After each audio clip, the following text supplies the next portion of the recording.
So you can like bend reality. Like you can bring Berenstain Bears back. Well, or no, just kind of like if things are wrong, like you're empowered to kind of, you know, shift them and have them in a more positive and aligned direction. What if it was always Berenstain Bears, but then the Large Hadron Collider shattered reality a little bit, and then it's like turned the A into an E, and now we're all just supposed to accept it? I just had this actually happen over like yesterday. I was with my friend Michael Wolf, who's a strength coach, and he has a dog, and his dog looks Love that guy, Michael. Yeah, the dog's name's Chops, great dog. And I had remembered, and I still have no explanation for this, that he had done a DNA test on the dog, and the dog is very big and has a Great Dane coloration. It's like black on the back with a white chest and white feet. That it was part some kind of retriever, part Rhodesian Ridgeback, even though there's no ridge on the back, something else, and there's no Great Dane. And he goes, I've never had this dog DNA tested. I go, I don't know any other dog that looks like a Great Dane. I don't have that many dog friends. I'm positive we had this conversation because it was so odd that this dog is not part Great Dane. He goes, I don't want to know what he is. I mean, he's clearly partly Great Dane. Like what? And I'm like, am I in another reality? Like I have no explanation. Do you think sometimes false memories come from dreams? You don't think you remember? Or it could be just some kind of sliding, like you know, like right. the very thin. I don't shifting know. From something else you said. Sliding, yeah. I have no explanation for this. You just reminded me that Aleister Crowley also summoned a demon on April 8th. Crowley, sorry. Crowley sounds so much I know, but better. Crowley like holy. Yeah, thank you. I just lost an auction for one of his signed books. Someone paid $11,000 for it. So, oh my goodness. Do you know what I'm talking about though? When he summoned the demon on April 8th, which is the same day they're doing all this stuff. What the? No, I don't know this story. He claims to have talked to a demon for 3 days. I'll look it up. It's called divorce court.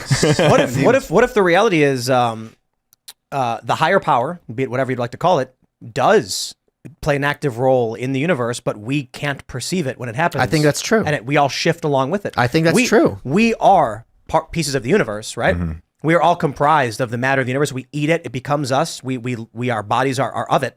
So if there's a shift to the whole universe, we are a component. We shift along with it. Yeah, but we're also changing the universe with our own shape. So like, if we're like part of the membrane of reality that's vibrating and causing the shapes as we know it, not only is the universe vibrating and causing us to change shape, we are influencing that vibration with our behavior and then causing the entire subsystem or macro, whatever you want to call it, super system to change. Yeah, Tim, can you admit, sorry, just ask you quickly.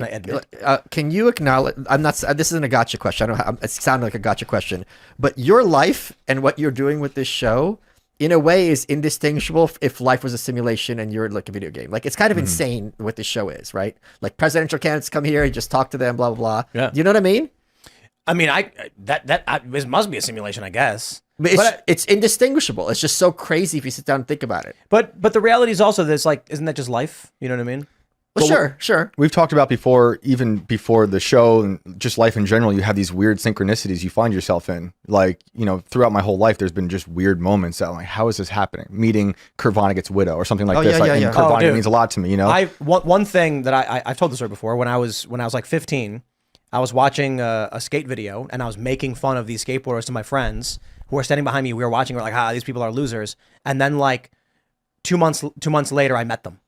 And then I felt really bad. And I was like, they were really nice to me and they were cheering me on and they were giving me high fives. And all my friends were sitting there like, they knew that I was like this little, you know, just this little dick on the internet. Right. And then, but here's the thing.